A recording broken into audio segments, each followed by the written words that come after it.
பகவத்கீதையில் பல விஷயங்கள் சொல்லப்படுகின்றன. அவைகளுள் முக்கியமாக சந்நியாசிக்கும் கர்ம சந்நியாசிக்கும் உள்ள வித்தியாசத்தை விசேஷமாக சொல்லி வருகிறார் ஸ்ரீகிருஷ்ண பரமாத்மா அர்ஜுனனுக்காக. சாமானிய நாமெல்லாம் சன்னியாசி நினைத்தால் தண்டத்தோடு இருக்கிற சன்னியாசிகளோ அல்லது சாதுக்களையோ பார்த்து சன்னியாசி சாதுக்கள்னு சொல்லுவோம். அவர்கள் ஓரளவு தியாகம் விட்டு வந்தாலும் பலத்தை அவர்களெல்லாம் தியாகம் செய்யவில்லை. பலத்தியாகம் கர்ம தியாகம்னு ரெண்டு. கர்ம தியாகம் பண்ணவர்கள் அவர்களெல்லாம் எந்த வேலை எந்த வேதோக்தமான கர்மாக்கள் சொல்லப்பட்டிருக்கிறதோ அந்த கர்மாக்களை விட்டவர்கள் அவர்கள். எந்த கர்மாக்களை மந்திரபூர்வமாக எடுத்துக்கொண்டார்களோ அந்த கர்மாக்களை மந்திரபூர்வமாக விடுவது சன்னியாசிகளுடைய லட்சணம்.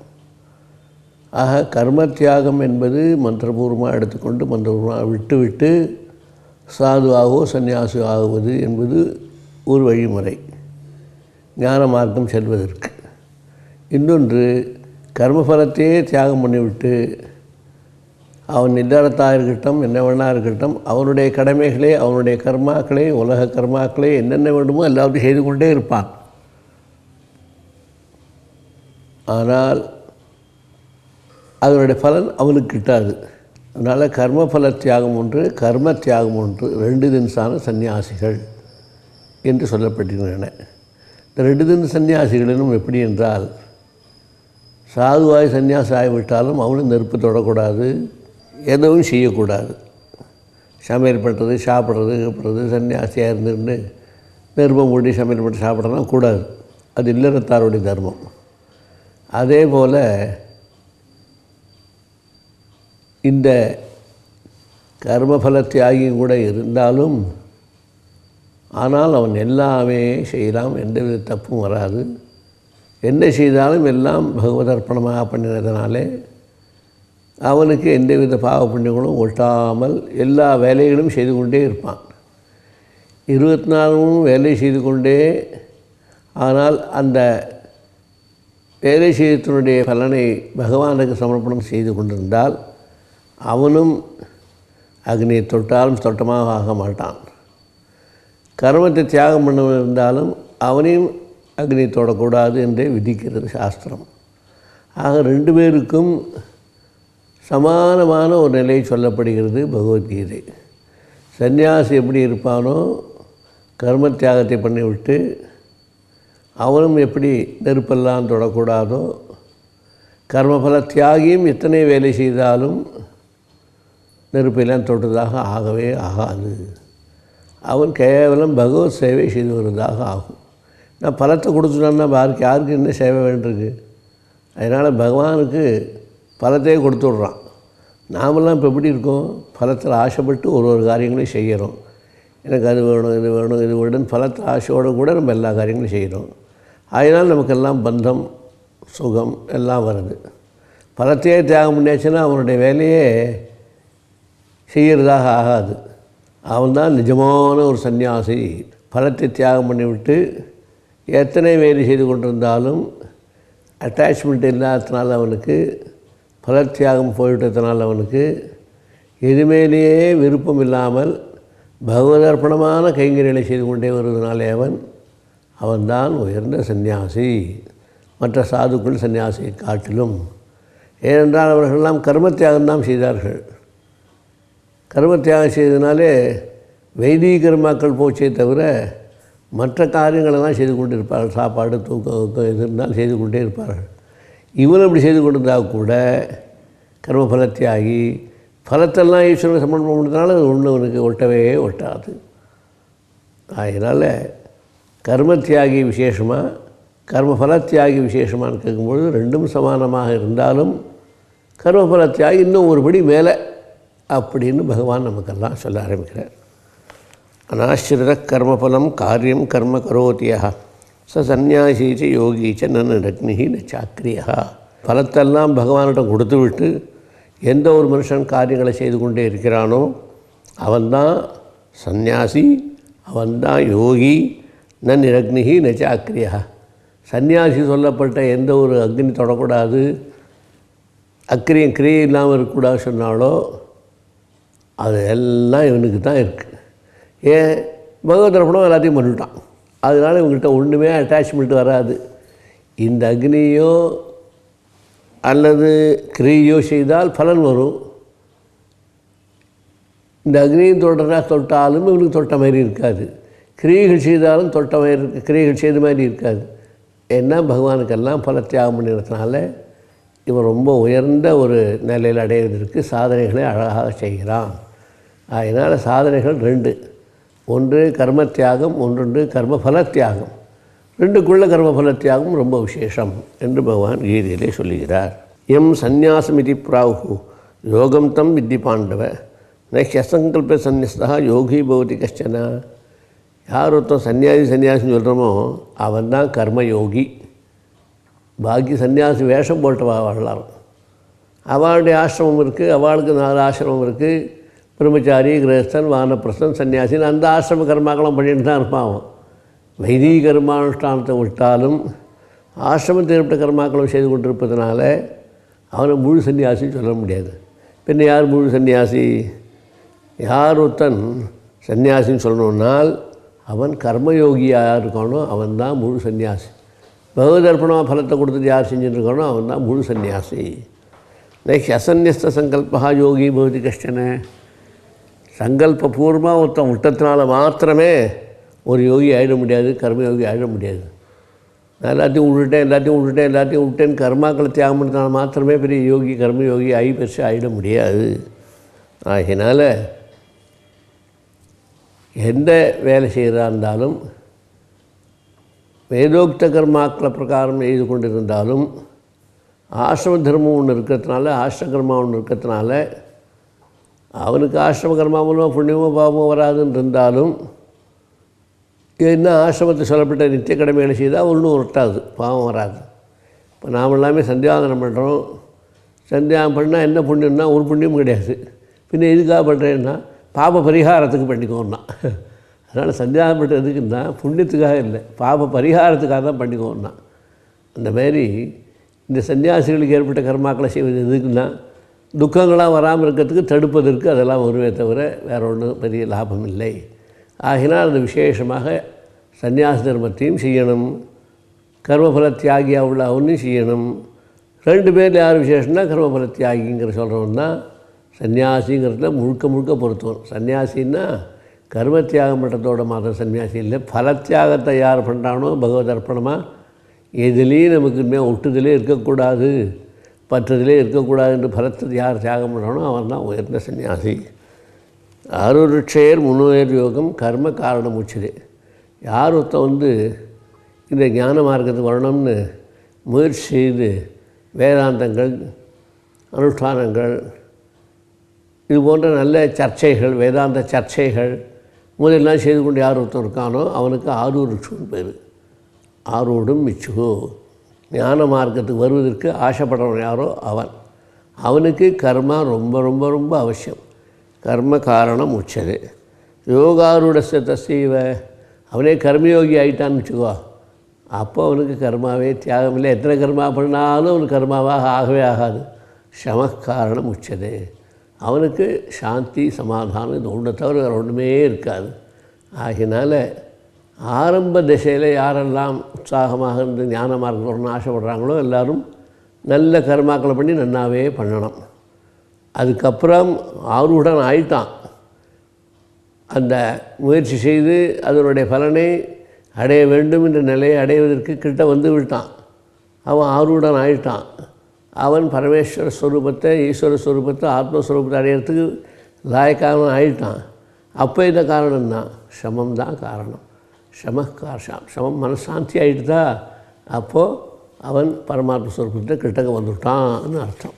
எதாகி ந இந்திரியார்த்தேஷு ந கர்மசு அனுஷஞ்சது சர்வசங்கல்ப சந்நியாசி யோகாரோட சதோத்தியே. இந்திரியார்த்தமும் கர்மத்திலையும் யாருக்கு ஈடுபாடு இல்லாமல் இருக்கானோ அவன்தான் சர்வசங்கல்ப சந்நியாசி, அவன்தான் கர்மயோகின்னு சொல்லணும். ஏன்னா இந்திரியங்கள் பாட்டுக்க வேலை பண்ணிட்டு இருந்தாலும் கர்மாக்கள் எதாவது செஞ்சிருந்தாலும் அதில் பற்றுதலோடு ஆசையோடு அந்த கர்மாக்களை செய்வதோ இந்திரியங்கள் மூலமாக சுகத்துக்குள்ள அனுபவிக்கணும்னு நினைக்கிறதோ, சன்னியாசியாக இருந்தாலும் கூட, மாமூல் வழக்கமான சன்னியாசியாக இருந்தாலும் கூட, எங்கே இந்திரியங்களுக்கும் அர்த்தங்களுக்கும் எங்கே கர்மாவிலையும் ஆசக்தி இல்லாமல் இருக்கானோ, ஆசைப்படாமல் தன்னுடைய கடமை நம்முடைய இது இந்திரியங்கள் பார்க்கும் போகும் பேசுங்க அது பாட்டுக்கு வேலை பண்ணிகிட்டே இருக்கும். அதுபோலத்தான் கர்மாக்கள் என்ன பண்ணுறா இருந்தாலும் ஆசையோடு செய்யாமல் கடமைங்கிற முறையில் செஞ்சுட்டே இருந்தால் அவன்தான் சர்வசங்கல்ப சந்நியாசி. அவன்தான் சர்வசங்கல்பம், அவன்தான் யோகாரூடன்னு பேர். கர்மயோகத்தில் மேலே ஏறி வந்தவன்னு பேர். உத்தரேது ஆத்மனாத்மானம் ஆத்மானம் ஓசாதேது ந ஆத்மானம் ஓசாதேது ஆத்மேவ ஷாத்மனோ பந்து ஆத்மேவ ரிபுராத்மனா. அப்படிப்பட்ட ஒரு நல்ல நிலையை அடைஞ்சவன் மோட்ச காரணத்துக்கு மோட்சத்தை அடையணும்னு விரும்பி, ஞானத்தை அடையணும்னு விரும்பி யார் ஒருத்தன் வரானோ, உத்தரேது ஆத்மனா ஆத்மானம். அப்போ என்ன இருக்குது? ஆத்மனா ஆத்மானம் ரெண்டு ஆத்மாவால் ஆத்மாவை அடையணும்னா இந்த சரீரம், இந்திரியங்கள், மனசு, புத்தி, ஜீவன் இதெல்லாம் இருக்கு இல்லையா, இந்த ஜீவன் கூட தனிஸ்வரூபம் இல்லை, ஆத்மஸ்வரூபத்தோடு சேர்ந்தது தான். அது அப்படி ஜீவன் மாதிரி நம்ம உடம்புக்கு தோன்றதே தவிர அது நிஜமான ஜீவன் அல்ல, அதுவே தான் ஆத்மா. நம்ம நிலையில் நமக்கெல்லாம் ஜீவன் வேறு பரமாத்மா வேறு என்ன தெரிகிறதோ, அந்த ஜீவன் கூட ஆத்மாவோடு லயிச்சு போடுவான். எப்படி நதி ஜலங்கள்லாம் தனித்தனியாக இருந்தாலும் கூட சமுத்திரத்தில் சேர்ந்த உடனே ஒன்றாக ஆகிடுறதோ, இது இந்த நதி ஜலம் அந்த நதி ஜலம் இந்த நதியும் தெரியாதோ, அதுபோல் இந்த மனுஷனுடைய ஜீவன் அந்த மனுஷன் ஜீவன் இந்த மனுஷனுடைய ஜீவன் தெரியாமல் ஒன்றாக போய்விட சமுத்திரம் ஜலம் தான் ஒருமே தவிர ஒன்றும் வராது. அப்படிப்பட்ட ஒரு நிலை அடையிறது தான் உத்தரேது ஆத்மனா ஆத்மானம். ஜீவனை நாம் என்ன நினச்சிட்டு இருக்கோம்? நான் சாப்பிட்டேன், நான் தூங்கினேன், நான் வந்தேன், இதெல்லாம் நினைக்கிறது யார்? இந்த உடம்பு மாத்திரம் இல்லை, உள்ளுக்குள்ளே இருக்க ஒரு சைதன்யம் இருக்கே ஜீவன், அதை வச்சுட்டு தான் இத்தனையும் வருது. அந்த ஜீவனுக்கு ஸ்வரூபம் என்னன்னா ஸ்வரூபமே கிடையாது. அந்த ஜீவன் ஸ்வரூபம், ஜீவன்கிறது ஆத்மா எங்கே நிறைஞ்சி இருக்கார். இங்கே ஹிருதயத்துக்குள்ளேயும் கொஞ்சோண்டு இடம் இருக்குது, அங்கேயும் இருக்கார். அவர் இருக்கல்ல, இந்த ஸ்பேஸ் உள்ள இடத்துல அவர் இருக்கார். எங்கேருந்து அறிஞ்சிடாந்தோட ஸ்பேஸ் உள்ள இடத்துல அவர் வந்துடுறார், அங்கே இருக்காருன்னு அர்த்தம். ஆகாஷம் எங்கேன்னு அறிஞ்சிருந்தாலும் கடத்தை கொண்டு வச்சா, ஒரு பாத்திரத்தை கொண்டு வச்சா, அங்கே இருக்க ஸ்பேஸில் இருக்கிற மாதிரி தனியாக அவருக்கு இடம் வர்றது போகிறதும் கிடையாது. எந்த இடத்துல பாத்திரம் இருக்கோ அந்த பாத்திரத்தை உபாதியாக வச்சுக்கிண்டு அவரை வச்சுக்கிண்டு அந்த இடம் ஸ்பேஸில் உட்கார்றது நம்ம எப்படி சொல்கிறோமோ, விவகாரம் பண்ணுறோமோ, அதுபோல தான் எங்கு நிறைஞ்சுள்ள பரமாத்மாவானவர் ஹிருதயத்துக்குள்ளேயும் இடைவெளி இருக்கிறதுனால அந்த ஹிருதய சுஷீரத்தில், ஹிருதய ஓட்டையில் அங்கேயும் நிறைஞ்சவன் அங்கேயும் இருக்கிறதுனால அப்போ அவருக்கு ஜீவன்னு ஒரு பேரை சொல்கிறோம். உடம்புக்குள்ளே வந்தாச்சுன்னா ஜீவன். எந்த ஜீவராசிகளாக இருக்கட்டும், ஈ முதல் மனுஷன் வரை, மரம் வரை, எந்த சரீரமாக இருந்தாலும் எல்லாவற்றுக்குள்ளேயும் உயிருக்கு உயிராக இருந்து கொண்டு எங்கு நிறைஞ்ச பரம்பல் உயிருக்கு உயிராக இருந்துகிட்டு அதுக்கு ஜீவன்னு பேர். இந்த சரீரம்லாம் போயிடுத்து எல்லாம் முடிஞ்சுன்னா என்னாச்சு? அது அந்த இடத்துலேருந்து பேடுறதுன்னா என்ன அர்த்தம்? அந்த இடத்துல அது இருக்கும், ஆனால் நமக்கு தெரியாது. அந்த ஸ்பேஸில் இருக்கும், நமக்கு தெரியாது. அதுபோல் இந்த ஜீவனை நாமெல்லாம் ஜீவன் நினச்சிட்டு இருக்கமே, இவர் ஜீவரே இல்லை, இவர் நிஜமான பரமாத்ம ஸ்வரூபந்தான். அந்த பரமாத்ம ஸ்வரூபம் தெரியாததுனால, அதுக்குள்ளே உட்காந்துக்கிறதுனால, உடம்புக்குள்ளே உட்காந்துக்கிறதுனால தெரியாததுனால நமக்கு வெளியில் இருக்க பொருளே கண்டுபிடித்துனா தெரிய மாட்டேங்கிறது. உள்ளுக்குள்ளே இருக்கிற பொருளை எப்படி பார்க்க போகிறோம்? உள்ளுக்குள்ள இருக்கிற பொருளை பார்க்கணுன்னா ஒன்று தான் வழி, ஞான சக்ஷா.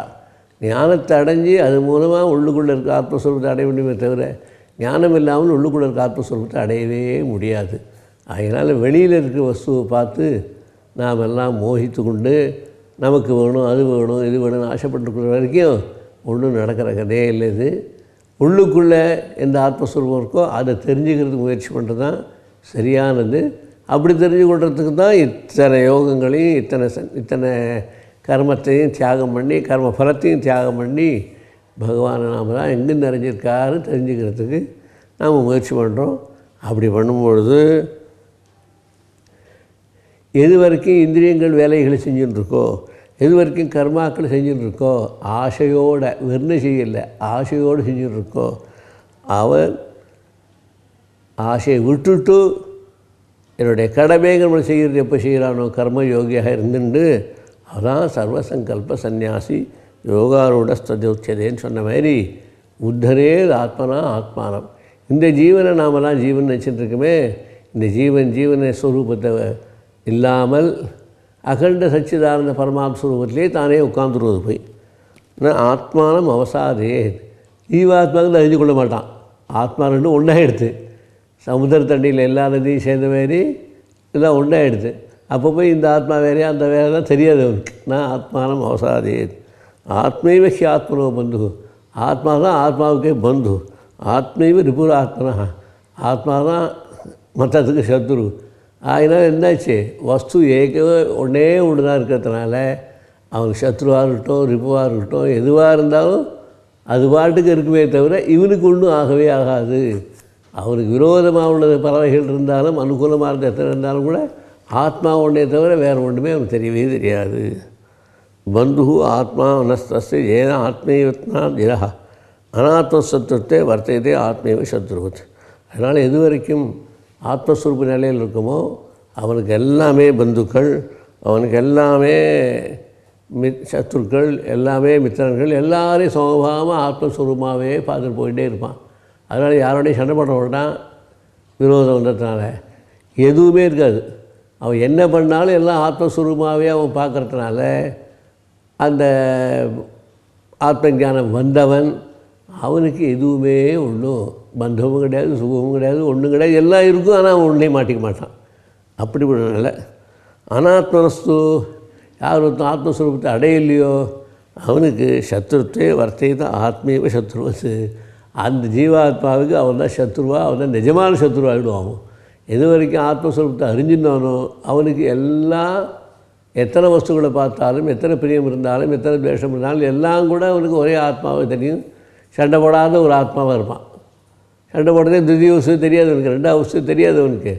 ஆகினால அவன் பிரியமாக இருக்கட்டும் அப்பிரியமாக இருக்கட்டும் சத்ருவாக இருக்கட்டும் யாராக இருந்தாலும் ஒரே மாதிரி பார்த்துட்டு இருப்பான். சண்டை போடாத எத்தனை ஆத்மாக்களும் சேர்ந்து ஒரே ஆத்மா தான் அந்த ஸ்வரூபத்தை பார்த்துட்டு இருப்பான்.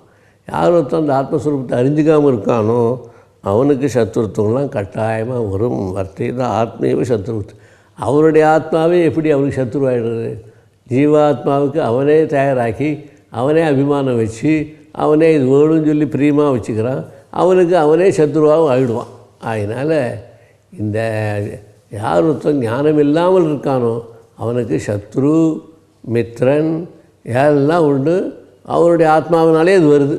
அவங்கள்ட்ட இருக்க ஜீவாத்மாவோடு இருக்கிறதுனாலேயே அதனாலே வருது. எப்போ ஜீவாத்மாவும் பரமாத்மாவும் ஒன்றா போயிடுத்தோ, ஒரே சுரூபம் தான், ரெண்டு சுரூபம் இல்லாமல் ஒரே அனுபவமாக போயிடுத்தோ. ஒரு ரெண்டு ஜாங்கிரி பண்ணியிருந்தான், தனித்தனியாக இருந்தது, ரெண்டையும் சேர்ந்து ஒரு வாயில் போட்டுட்டான், ஒரே ஜாங்கிரி ரெண்டு இனிப்பு தான் வரும் அவனுக்கு. அந்த மாதிரி ஜீவாத்மா பரமாத்மான்னு பேர் இருந்தாலும் அந்த வடிவம் இருந்தாலும் அதுக்கு ருச்சி இருந்தாலும் ரெண்டும் சேர்ந்து ஒன்றாகும் போது ரெண்டும் சேர்ந்துனா ரெண்டும் சேர்ந்து தனித்தனியாக இருக்கானா ரெண்டும் கிடையாது. ஒரே வஸ்து தான் ரெண்டாக நமக்கு தெரிகிறது.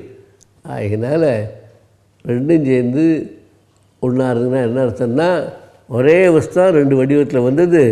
ரெண்டு வடிவம் தனித்தனி கிடையாது. நம்மளுடைய பிரமையினால் நமக்கு வந்தது. கயத்தில் பார்த்து பாம்புன்னா கயிறு ஒன்று பாம்பு ஒன்று ரெண்டு இருக்கான்னு.